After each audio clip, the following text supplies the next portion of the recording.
চিন্তা করো না, আমি আসছি তোমার লাইফ চেঞ্জ করতে। ফাইনালি আমার দিন বদলাবে। এই মাসে আমি সেভিংসও করব, ঘুরতেছিও যাব।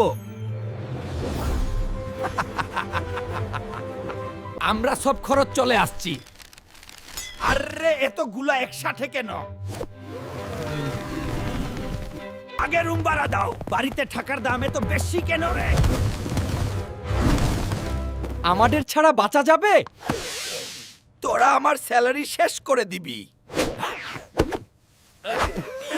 রিচার্জ দাও, না হলে আমি অফ।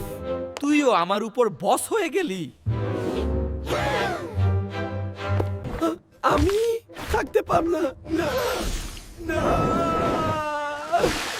এত তাড়াতাড়ি শেষ? মাসের শেষে ফকির হয়ে যায়, এইটাই বাস্তবতা।